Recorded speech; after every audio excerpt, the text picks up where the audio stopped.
Serial तुमसे तुम तक के आने वाले एपिसोड्स में दर्शकों को जबरदस्त ड्रामा देखने को मिलेगा। आर्य और अनु जब काफी समय बाद आमने सामने आते हैं तो दोनों के चेहरे पर मुस्कान तो होती है, लेकिन दिल में एक कसक भी छुपी होती है। वजह है अनु के पिता का यह फैसला कि वह आर्य की कंपनी में काम नहीं कर सकती।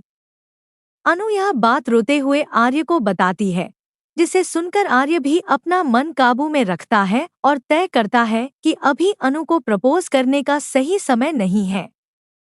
अनु जब उससे कहती है कि क्या वह उसका साथ देगा, तो आर्य साफ कहता है कि वह हर कदम पर उसके साथ खड़ा है। मगर अनु जब यह जानना चाहती है कि आर्य उसे क्या कहना चाहता था, तो वह अपनी भावना को दबाकर चुप रह जाता है। अनु सब समझ जाती है, लेकिन दोनों ही अपनी फीलिंग्स दिल में ही छुपा लेते हैं। उधर राजनंदिनी वाली खास साड़ी अब पुष्पा शर्मा जी के पास है। उन्होंने साफ कहा है कि यह साड़ी अनु के लिए बहुत शुभ है और इससे उसके जीवन का नया अध्याय शुरू होने वाला है।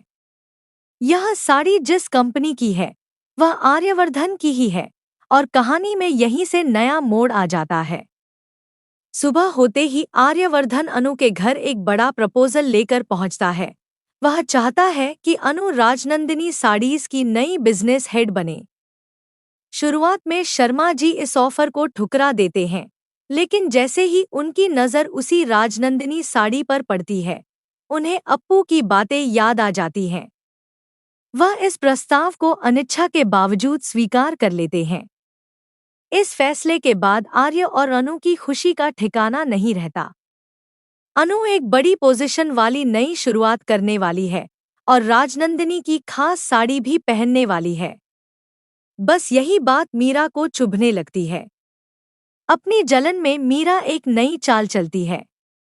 वह चांदनी चौक से एक लड़की को नर्स बनाकर बुलाती है, ताकि अपनी मां की तबीयत का बहाना बनाकर वह अनु के घर की हर जानकारी जुटा सके। यह नर्स कोई और नहीं बल्कि पुष्पा की सहेली भोली होती है।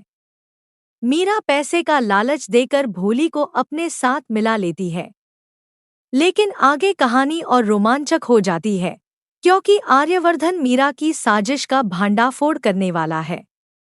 और जब मीरा को पता चलेगा कि आर्य और अनु न सिर्फ करीब आ रहे हैं बल्कि साथ काम भी कर रहे हैं, तो उसकी अगली चाल क्या होगी, यह देखने का मजा ही अलग होगा।